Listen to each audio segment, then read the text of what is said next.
Eu sou Inês Cancelier Moreto, eu nasci no dia 16 de novembro de 1960, em Francisco Beltrão, no estado do Paraná.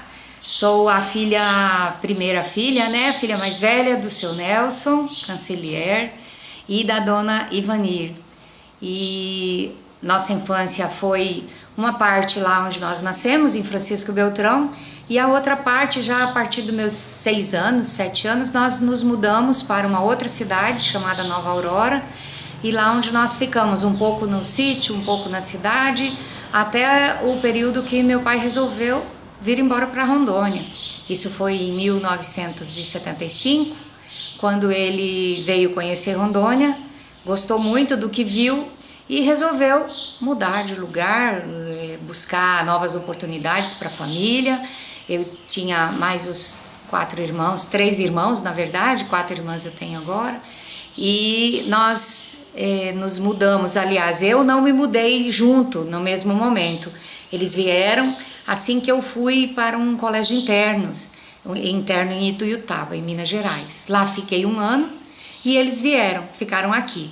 Passamos 1 ano sem comunicação, porque naquela época era tudo muito difícil, e eles foram morar bem no centro da mata, onde hoje se chama Nova União. Lá chamava 40. Na época a estrada era nem a metade do caminho era estrada, o restante era na picada, na mata, e aí eles começaram essa vida. 1 ano depois consegui fazer contato com eles, depois de muito sacrifício, muito custo. E aí então, desse contato, acabei vindo para Rondônia. Meu pai me buscou lá na minha família, lá no Paraná, onde eu acabei indo. E aí a gente se encontrou aqui. Parece que eu nem reconhecia mais minha família, nunca tinha saído de perto. E de repente eu chego e encontro essa nova realidade que eu nunca imaginava, né? Um lugar muito difícil acesso, mas um lugar encantador. As matas, as águas cristalinas, e aquilo tudo ia me tocando muito, ao mesmo tempo que me assustava, mas também me encantava muito. E nós chegamos, assumimos essa estrada fora. Meu pai ajudou uma família que veio do Paraná também, viemos com eles numa caminhonete, seu João Maia e toda a família deles, que hoje ainda são moradores lá de Nova União, fundadores daquele lugar junto com a gente, da igreja, da escola, enfim. E quando nós chegamos lá, a estrada até no quilômetro 16, da 16 até a 24, meu pai disse, um cacaio nas costas e vamos pegar a mata. E eu achava que era uma brincadeira aquilo, né? Porque o máximo que eu tinha andado a pé quando pequena era 5 quilômetros para ir para a escola, quando a gente morava no sítio e tinha que vir para a cidade. De repente, eram 24 quilômetros na mata, não tinha muito caminho definido não, um facão na mão para ajudar a liberar a estrada, muito pau caído para a gente pular, e nós assumimos aquele caminho. Eu sei que das 6 da manhã até as 3 da tarde a gente enfrentou aquela estrada. E cheguei lá, reencontrei minha família, um lugar maravilhoso, muitas famílias já moravam lá, alguns parentes, minha prima Dolvina e muitas pessoas que estavam naquela batalha.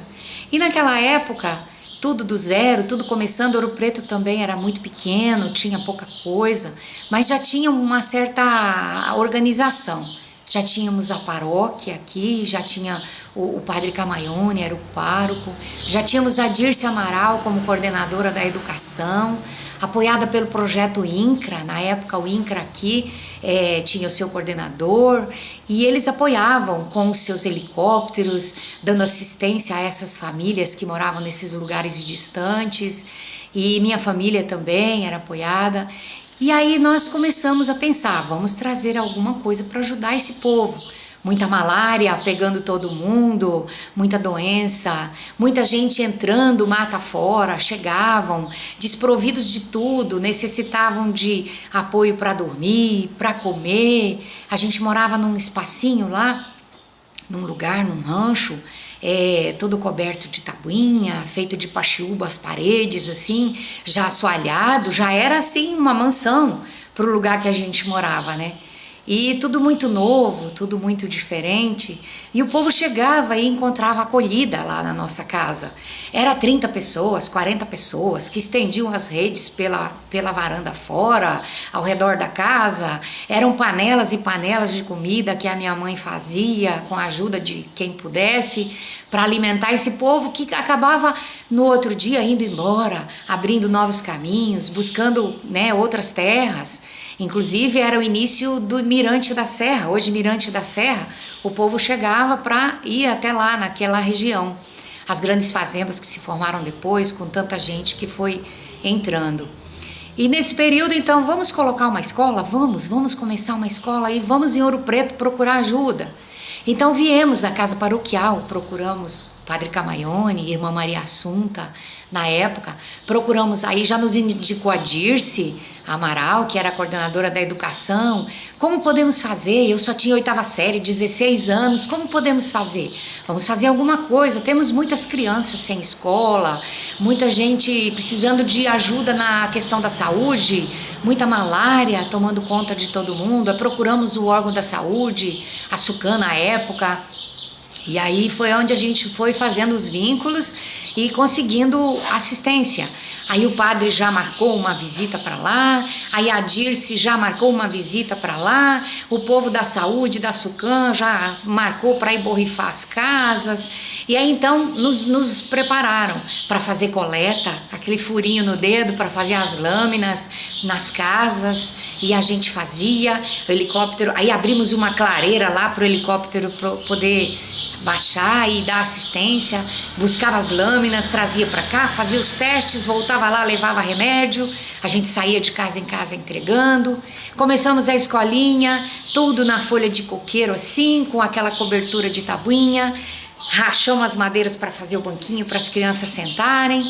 A nossa lousa, aquelas malinhas cearense de fibra marrom, abriu, pregou assim 2 madeiras, aí a gente escrevia, conseguia um giz que vinha daqui, ou então carvão mesmo, e aí aquele multisseriado, quem nunca tinha estudado, quem já tinha feito a 1ª série, quem estava na 3ª, enfim, reunimos todo mundo naquela salinha, e ali começamos. Depois, ali mesmo, a gente se reunia para fazer as nossas celebrações dominicais, né, o terço, uma oração simples, a gente não tinha preparo nenhum, até o dia que o padre foi lá para fazer a 1ª missa, a Dirce também nos visitou. E aí começamos a ter essa alegria da assistência, da presença, né, das pessoas que podiam nos ajudar.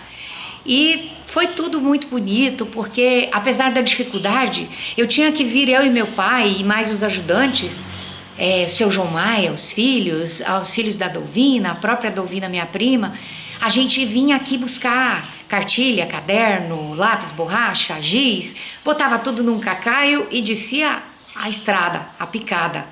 Quantas vezes a gente perdeu material, dava um temporal lá na mata, caía tudo, a gente chorava, ficava embaixo da mata, fugia dos bichos que perseguiam a gente, os macacos, as manadas de cateto, né, o porcão que a gente falava.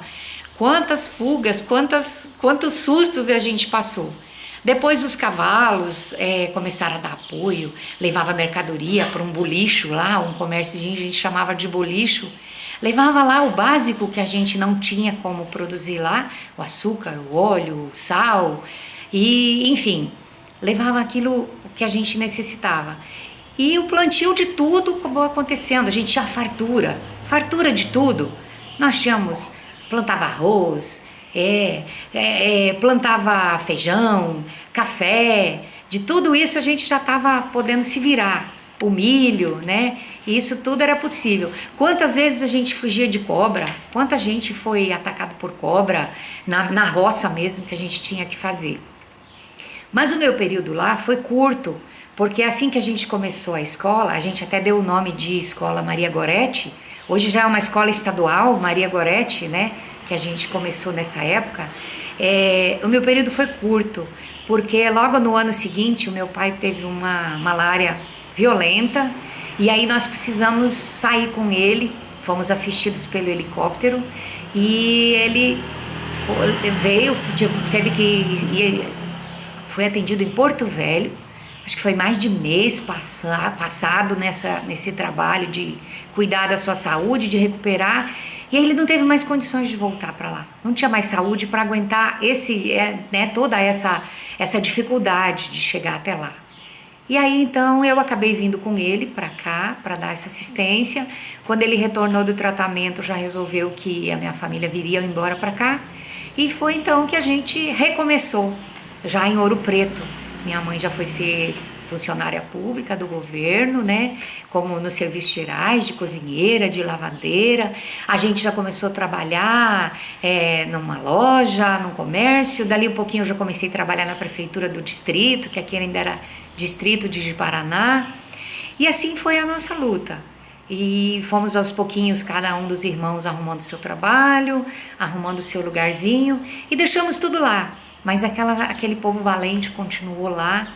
E esse povo, muitos deles estão lá. Minha prima Dolvina mesmo continua lá com seus filhos. Seu marido morreu lá no meio da mata. Meu pai acompanhou essa história numa caçada, num acidente. Então, todo mundo tem muitas histórias para contar. E isso tudo marcou muito a nossa vida, porque eram situações que a gente jamais imaginava que fosse um dia viver, acostumados na cidade, acostumados de... E aí o que aconteceu? Diante de tudo isso que nos marcou, quando eu fiz meus 50 anos, eu resolvi escrever um pouco dessas memórias, muito pouco, porque não dá para registrar tudo. E eu queria fazer como comemoração dos meus 50 anos, escrever um pouco das memórias e um pouco das poesias que eu vinha escrevendo pelo tempo afora. E aí eu escrevi Memórias do Meu Caminho. Este livro aqui, com a ajuda de muita gente, mas assim também de uma maneira muito rápida, querendo registrar um pouco para celebrar esses 50 anos de vida. E aqui nesse livro eu registro um pouco disso que eu falei e conto alguns causos, alguns acontecimentos que foram marcantes, alguns muito tristes, outros muito cômicos, porque a gente vivenciou de tudo um pouco. Tem inclusive uma tragicomédia, eu escrevi, dei como título Tragicomédia, e eu gostaria só de fazer essa memória. Eu disse assim: em uma de nossas viagens para a cidade de Ouro Preto, saímos eu e meu pai ao amanhecer.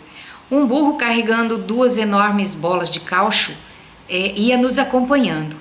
Uma caminhada tranquila e rotineira, aproveitando o frescor da mata e o canto dos pássaros.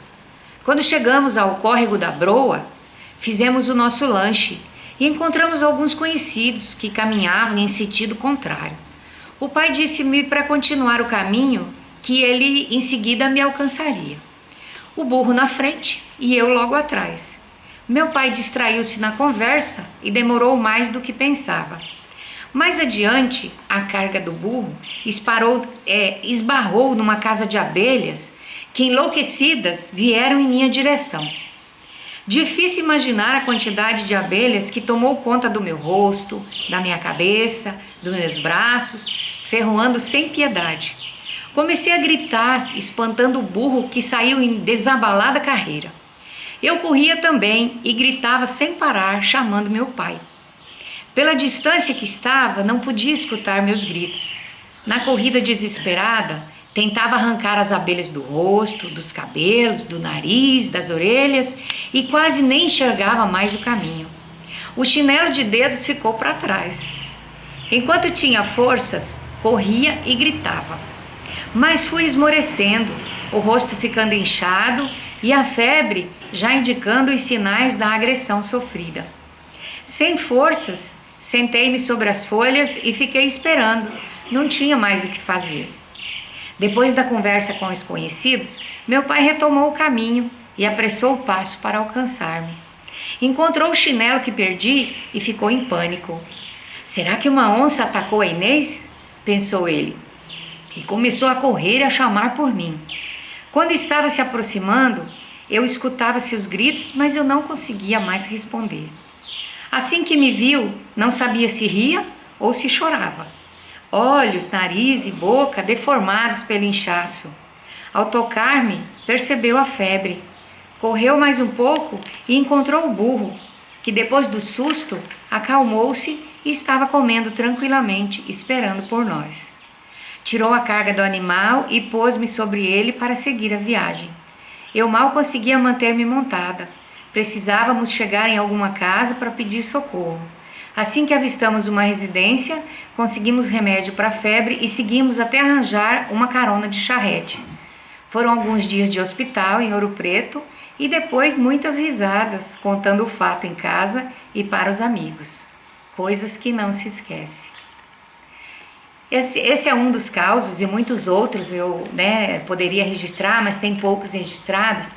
E eu também coloquei uma foto, essa foto aqui é da primeira visita que o helicóptero nos fez para nos dar assistência quando abrimos a clareira com a ajuda das famílias todas lá.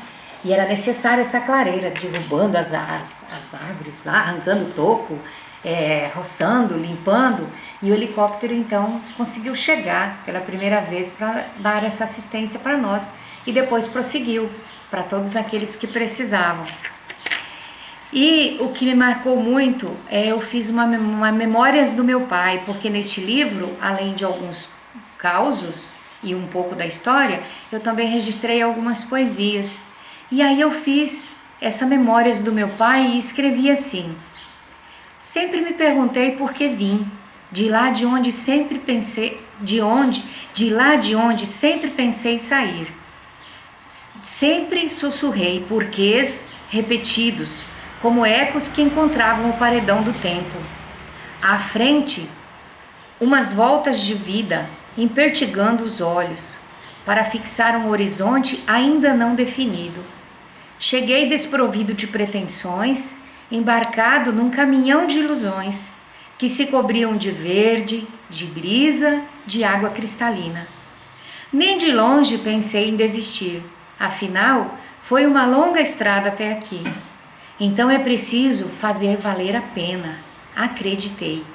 Não me fiz de rogado e arregacei as mangas. Era preciso abrir caminho, avançar, alcançar o outro lado, alçar voos. As pernas cansadas e lentas, a malária, o frio, a dor, os cavalos sofridos e insuficientes motivaram buscas e o socorro chegou. Em pequenas hélices e grande barulhão, fui levado à altura da verde mata. Dela fui me despedindo, o coração apertado. A saudade já tinha chegado. Porque de fato foi o momento que o meu pai se despediu para vir morar em Ouro Preto e aqui ficar. Mas graças a Deus encontramos em Ouro Preto muita acolhida, muita gente bacana que passaram a fazer parte da nossa vida, da nossa família. Aqui me casei, aqui tive meus 3 filhos, meus irmãos todos se casaram, meus pais, com a graça de Deus, continuam conosco.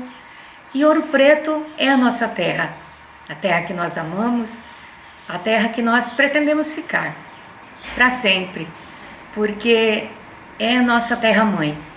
E temos que agradecer a Deus todos os dias pelo povo que nos acolheu, pela oportunidade que tivemos de constituir aqui as nossas famílias, de criar os nossos filhos e de ter o que nós temos e de ser o que nós somos hoje.